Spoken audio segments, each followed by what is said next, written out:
Revolution with Jeff Lorman, Kazzer. We got ourselves a pickup, buddy. Long weekend, party time. These two guys.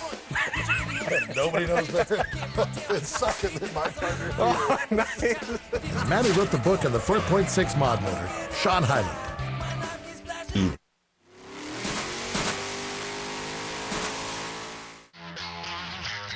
This portion of Sports Car Revolution is brought to you by APR and Stasis Engineering, racing to make your Audi better. When Paul Lambert sat on pole at Mid-Ohio and then later won the Laguna Seca round of the Speed World Challenge Touring Car Championship, he blew up a lot of myths. In touring car, an all-wheel drive car was always going to be too heavy to compete with the BMWs and the Acuras. Well, when he sat on that pole and when he won the race at Laguna Seca, he changed a lot of people's minds. And on the podium, he attributed most of that to, modestly, his Stasis Engineering suspension package. When you cross that finish line and you walk up onto the podium at the end of the deal and you've got the Audi brass and you've got the Speed Channel people there, it's a culmination of a dream. It's a culmination of everything that you love about both the vehicles, the engineering, and at the end of the day, the people that make it all happen. It's a great feeling. We're going to take that racing suspension in its street form and apply it to our Audi A4 Ultra Sport. By the time we get done with this particular step, we're going to have a real driver's car that they tell me will be good for the track and especially for the street. The spring at the end of the day is what holds the vehicle up. It's not necessarily every characteristic of the vehicle. At the end of the day, the damper controls a lot more of what it feels like. The spring controls a lot more of the ride height, the ultimate stability of the vehicle.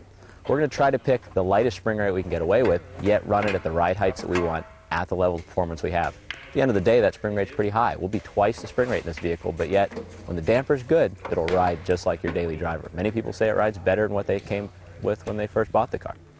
The damper controls the initial response of the vehicle. It's the transitional response control of the vehicle. When you first steer the vehicle, you step on the brake. That initial response, that's all the shock. It's all the damper's job. And again, the potholes, the bots, dots, the ride quality comes out of the damper. When you turn in the vehicle, the damper does its job. Once you're in a nice stable state, you're in a good, long, sweeping mountain road turn, now you're relying on the springs a little bit. But that damper really does everything. There is no such thing as one perfect suspension. Every suspension is different. We've been to World Challenge races, and you've been there, where I have two drivers. Michael Galati's in one car, and Paps is in another car, and we've got 600 pounds of spring rate on one side and 1,000 pounds on the other, and they're within 0.2 of a second. There's no one perfect suspension, and that's what the goal is of being able to adjust the suspension, is to fine-tune it for your capabilities. Don't try to over-engineer the solution. We've spent a lot of engineering in there. We've given you a range of what to do with it. We've given you some recommended settings. Go with a good manufacturer. It's already done that homework for you. And then just fine-tune it to what you actually like, what makes you comfortable driving at the speeds you want to drive. With that huge increase in spring rate, you think the ride would be incredibly harsh.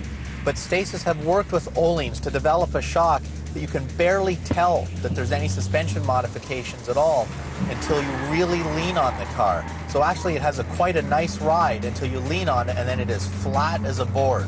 Now, second time in the car with this extra power, we find ourselves in a little less of a pickle just because the car is flatter. It also has the characteristic of maybe putting the power down just a little bit better, owing to the fact that the car is not tilted over as much. Approaching the car, you notice that the ride height is lower right away. It doesn't look like you're going to get much steering lock to lock, but these big front tires turn very nicely in the wheel wells. All in all, this car is becoming more civilized, and it is still astonishingly fast. However, we need brakes. They're pretty much cooked. So the next stage, brakes, that's going to be a good addition.